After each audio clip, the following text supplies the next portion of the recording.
Hello students, today our topic is cooperative societies, types of cooperative societies. Types of cooperative societies में there are 6 types of cooperative societies in our syllabus.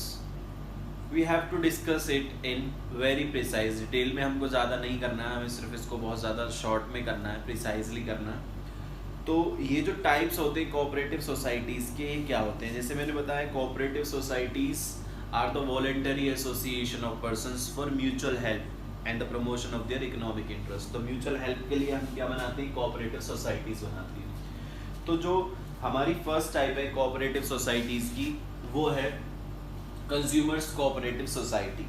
Consumers cooperative societies क्या होती हैं? Actually some consumers together form a consumer cooperative societies।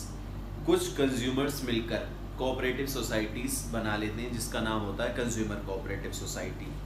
अब वो ऐसा क्यों करते हैं?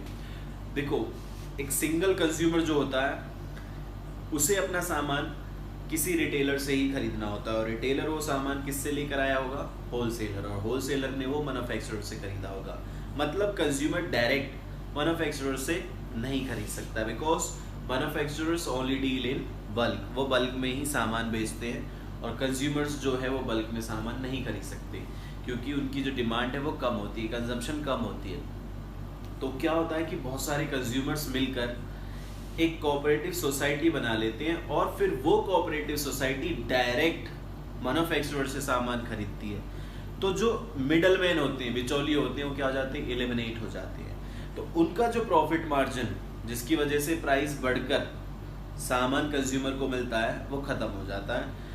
तो जो सामान हम रिटेलर से महंगा खरीदते हैं और थोड़ी लोअर क्वालिटी का खरीदते हैं, वही सामान हमें मैन्युफैक्चरर से अच्छी क्वालिटी का कम प्राइसेस पर मिल जाता है। तो यही होती है consumer cooperative society. Consumer cooperative society में हमारा जो मेन मकसद होता है या एम जो होता है वो होता है एलिमिनेशन ऑफ मिडल मैन यानी कि बिचौलियों को हटाना। ठीक है, उनका जो मुनाफाखोरी है जिसकी वजह से प्राइस बहुत बढ़ जाते हैं उसको ख़त्म करना। तो यहाँ पर जो भी प्रॉफिट होता है कंज्यूमर कोऑपरेटिव सोसाइटीज़ में वो इसके मेंबर्स में ही बांटा जाता है on the basis of the proportion of their capital, की जिसने ज़्यादा कैपिटल इन्वेस्ट की होगी उसको ज़्यादा प्रॉफिट मिलेगा, या फिर परचेज मेड बाय देम, जिसने ज़्यादा सामान खरीदा होगा उसको ज़्यादा प्रॉफिट मिलेगा। इस तरीके से इसके जो एम होते हैं, क्या ऑब्जेक्टिव होते हैं कंज्यूमर कोऑपरेटिव सोसाइटी के, एक तो steady supply of goods and services, कि हमेशा गुड्स और सर्विसेज की सप्लाई रहे, ठीक है, कॉन्टीन्यूस रहे, उसमें कोई मतलब डिस्टर्बेंस या कोई ऑब्स्ट्रक्शन नहीं होनी चाहिए, रुकावट नहीं आनी चाहिए, शॉर्टफॉल नहीं होना चाहिए। दूसरा, वो रीजनेबल प्राइस पर मिलना चाहिए, ठीक है, महंगे प्राइस पर नहीं, रीजनेबल जायज़ प्राइस पर मिलना चाहिए। और लास्ट जो है, जो हमारे गुड्स और सर्विसेज हैं वो अच्छी क्वालिटी के गुड्स और सर्विसेज हमारे पास आए, इसलिए हम क्या बनाते हैं? Consumer cooperative society. नेचुरल सी बात है, अगर बहुत सारे लोग मिलकर बल्क में सामान खरीदेंगे तो उनकी बार्गेनिंग पावर बढ़ जाएगी, तो वो दोनों पॉइंट्स पर बार्गेन कर सकते हैं, एक तो प्राइस पर भी और क्वालिटी पर भी, तो दोनों चीज़ें उनको उनके फेवर में मिल जाती है। तो ये था कंज्यूमर कोऑपरेटिव सोसाइटी। सेम वैसे ही प्रोड्यूसर्स कोऑपरेटिव सोसाइटी। देखो, जो स्मॉल प्रोड्यूसर्स होते हैं, the small producers who find it difficult to purchase the raw material और टू प्रोक्योर द इक्विपमेंट्स और परचेज द इक्विपमेंट्स और लेटेस्ट टेक्नोलॉजी और to sell off their products in the market, तो वो क्या करते हैं? They form producers cooperative society, वो मिलकर प्रोड्यूसर्स कोऑपरेटिव सोसाइटी बना लेते हैं। अब ये प्रोड्यूसर्स कोऑपरेटिव सोसाइटी जो होती है क्या काम करती है? बहुत सारे मेंबर्स जो स्मॉल प्रोड्यूसर्स हैं, स्मॉल प्रोड्यूसर्स मिलकर प्रोड्यूसर्स कोऑपरेटिव सोसाइटी बना रहे हैं ना, तो स्मॉल प्रोड्यूसर्स ही उसके मेंबर होंगे। तो वो सारे मेंबर्स जो हैं मिलकर प्रोड्यूसर्स कोऑपरेटिव सोसाइटी बनाएंगे। जो प्रोड्यूसर्स कोऑपरेटिव सोसाइटी होगी वो अपने मेंबर्स को हेल्प करेगी, एक तो रॉ मटेरियल खरीदने में, वो भी अच्छी क्वालिटी का लो प्राइस पर। दूसरा, उनको लेटेस्ट टेक्नोलॉजी या इक्विपमेंट्स या टूल्स खरीदने में टाइम पर, और अपने प्रोडक्ट्स को बेच पाने में हेल्प करते हैं। तो इसके दो ही ऑब्जेक्टिव होते हैं, एक तो जो हमारे स्मॉल प्रोड्यूसर्स होते हैं उनको रेगुलर सप्लाई होती है रॉ मटेरियल की, उनको फिक्स एसेट्स या मशीनरीज या टूल्स या इक्विपमेंट्स या लेटेस्ट टेक्नोलॉजी अवेलेबल कराई जाती है जो स्मॉल प्रोड्यूसर्स होते हैं और जो मेंबर होते हैं प्रोड्यूसर्स कोऑपरेटिव सोसाइटी के। दूसरा, उनके जो आउटपुट है यानी कि स्मॉल प्रोड्यूसर्स ने जो बनाया उसको मार्केट में बेचने में हेल्प करते हैं, तो ये होती है प्रोड्यूसर्स कोऑपरेटिव सोसाइटी। सेम इसमें भी जो भी प्रॉफिट होता है वो प्रॉफिट जो कोऑपरेटिव सोसाइटी का प्रॉफिट होता है वो उसके मेंबर्स में ही बढ़ जाता है on the basis of their capital contribution. Marketing society क्या होता है? सेम मार्केटिंग सोसाइटी भी वैसे ही है। मार्केटिंग सोसाइटी क्या है कि बहुत सारे स्मॉल प्रोड्यूसर्स होते हैं जो अपना सामान मार्केट में बेच पाने में असमर्थ होते हैं, ठीक है, क्योंकि वो स्मॉल क्वांटिटी में प्रोड्यूस कर रहे हैं तो उनकी बार्गेनिंग पावर बहुत कम होती है, वो अपना सामान इजीली नहीं बेच पाते, उनको मार्केट अवेलेबल नहीं होती है।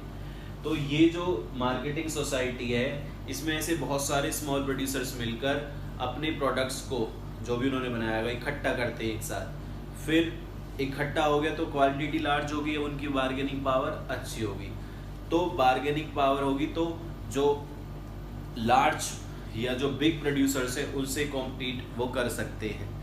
तो जो हमारी मार्केटिंग कोऑपरेटिव सोसाइटी है वो स्मॉल प्रोड्यूसर्स को हेल्प करती है उनके प्रोडक्ट्स को बेच पाने में, तो ये प्रोवाइड करती है उनको ever ready market for their product, उनके प्रोडक्ट के लिए मार्केट जो है बना कर रखती है, उनको हेल्प करती है उनके प्रोडक्ट को बेच पाने में। इसके साथ साथ ये कुछ फैसिलिटीज़ और भी प्रोवाइड करती है जैसे पैकेजिंग है, लेबलिंग है, ग्रेडिंग है, ट्रांसपोर्टेशन है, स्टोरेज है, ये सारी फैसिलिटीज़ भी रीजनेबल प्राइसेस पर अपने मेंबर्स को ये अवेलेबल कराती है। इसी को बोलते हैं मार्केटिंग सोसाइटी।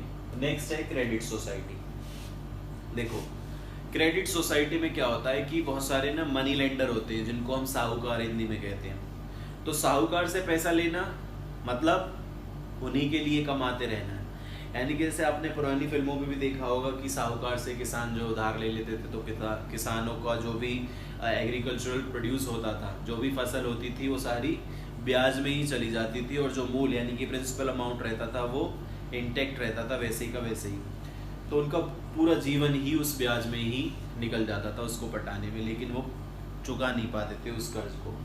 तो ये cooperative society, credit cooperative society क्या है? ये कोऑपरेटिव क्रेडिट सोसाइटी क्या होती है कि बहुत सारे मेंबर्स मिलकर, बहुत सारे लोग मिलकर थोड़ा थोड़ा पैसा इकट्ठा करते हैं, वो पैसा यूज किया जाता है उन मेंबर्स को लैंड करने के लिए यानी कि लोन देने के लिए जिनको पैसे की जरूरत है at lower rate of interest as compare to money lender, यानी कि अगर वो साहूकार से पैसा लेके तो बड़ा महंगा उनको पड़ता है, तो इसीलिए बहुत सारे ऐसे लोग मिलकर एक कोऑपरेटिव सोसाइटी बनाते हैं, थोड़ा थोड़ा पैसा उसमें लगाते हैं, तो वो पैसा कम ब्याज दर पर उन लोगों को दिया जाता है जिनको ज़रूरत होती है ताकि उनको साहूकार के पास जाना ना पड़े। इससे दो फायदे होते हैं, एक तो लोगों में सेविंग की आदत जो है डेवलप होती है कि भाई हम इसमें पैसा लगाएंगे और हमारा पैसा कोऑपरेटिव सोसाइटी में जमा होगा और आगे वो जो है लैंड किया जाएगा, लोन दिए जाएंगे, वो भी इजी टर्म्स पे। इजी टर्म्स मतलब उसमें ज़्यादा कॉम्प्लेक्स प्रोसेस नहीं होगा, लोन लेना आसान होगा और कम ब्याज पर उनको लोन मिलता है, और मनी लेंडर की जो एक्सप्लॉयटेशन है उससे ये लोग बच जाते हैं। ठीक है, जो हमारे शहरों में ये क्रेडिट कोऑपरेटिव सोसाइटीज़ होती है उनको बोलते हैं अर्बन बैंक्स, और रूरल एरियाज़ में इनको बोलते हैं rural credit societies, rural credit societies.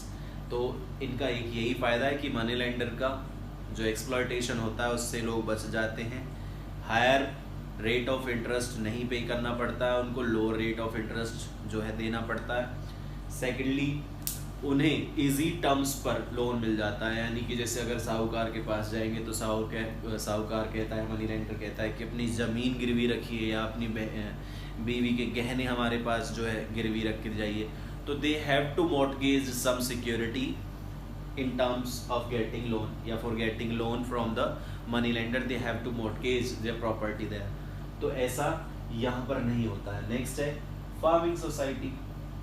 Farming society जो कोऑपरेटिव फार्मिंग सोसाइटीज है in country like India where subdivision and fragmentation of land is going on very fast pace, कि हमारी ज़मीन का बंटवारा होता जा रहा है और किसान जो है वो और छोटे छोटे ज़मीन उनकी बढ़ती जा रही है छोटे छोटे हिस्सों में, तो किसान छोटे ज़्यादा हैं, छोटे किसान ज़्यादा हैं, बड़े किसान कम हैं। तो वो छोटे किसान जो हैं उनको बड़ी प्रॉब्लम होती है। कैसे? क्योंकि उनके पास इतने अर्निंग सोर्स तो है नहीं, ज़मीन ही उनके पास कम है, तो उनको अच्छी क्वालिटी के फर्टिलाइजर्स, सीड्स, हार्वेस्टर्स और जो भी एग्रीकल्चरल इक्विपमेंट्स हैं ये सब नहीं मिल पाते हैं, और वो अपने एग्रीकल्चर प्रोड्यूस को भी अच्छी मार्केट तक बेच पाने में असमर्थ होते हैं, इनकैपेबल होते हैं। तो ये फार्मिंग सोसाइटी उनको यही फैसिलिटीज़ प्रोवाइड करती है कि उनको इरिगेशन फैसिलिटीज़ प्रोवाइड करा देती हैं, उनको एग्रीकल्चरल इक्विपमेंट्स जैसे ट्रैक्टर है या कोई और मशीनरीज है ये सब प्रोवाइड करवाते हैं इजी टर्म्स पर। उनको सीड्स, फर्टिलाइजर्स, मैन्योर्स ये सब अवेलेबल कराते हैं ताकि उनको अपनी फार्मिंग करने में कोई प्रॉब्लम ना हो। तो ये कोऑपरेटिव फार्मिंग सोसाइटीज़ होती हैं। In the same way housing society भी होती है। हाउसिंग सोसाइटी में ये होता है कि जिन लोगों के पास घर नहीं होता उन लोगों को घर दिलवाने में, हाउस रेंट या रेसिडेंशियल एकोमोडेशन अवेलेबल करवाने में, कि उनके सर पर भी छत आ जाए, उसके लिए ये काम करती है। ये cooperative society, housing cooperative society जो होती है ये पॉपुलर होती है शहरों में, क्योंकि गाँव में तो ऑलमोस्ट सबके पास घर होता है, छोटा मोटा जैसा भी है। ज़मीनें ज़्यादा होती हैं गाँव में as compare to urban areas में, क्योंकि माइग्रेटेड पॉपुलेशन होती है तो उनको वहाँ पर बड़ी प्रॉब्लम होती है रेसिडेंशियल एकोमोडेशन लेने में। तो ये हाउसिंग कोऑपरेटिव सोसाइटी जो होती है उनको रेसिडेंशियल एकोमोडेशन प्रोवाइड करवाती है इजी टर्म्स पर। तो ये जो हाउसिंग सोसाइटीज़ होती हैं क्या करती हैं, एक बिग लैंड प्लॉट खरीद लेते हैं, ठीक है, एक बड़ा सा प्लॉट खरीद लेते हैं, उस पर कंस्ट्रक्शन करवाते हैं, किसका, फ्लैट्स वगैरह का, और उन फ्लैट्स को फिर इजी टर्म्स पर या सब्सिडाइज्ड रेट्स पर प्रोवाइड कर देते हैं, अलॉट कर देते हैं, किसको, अपने मेंबर्स को, ताकि उनको सस्ते में मकान मिल जाए, या फिर उनको क्रेडिट दे देते हैं, ठीक है, लोन वगैरह उनको प्रोवाइड करवा देते हैं ताकि वो अपना खुद का घर खरीद सकें या बना सकें।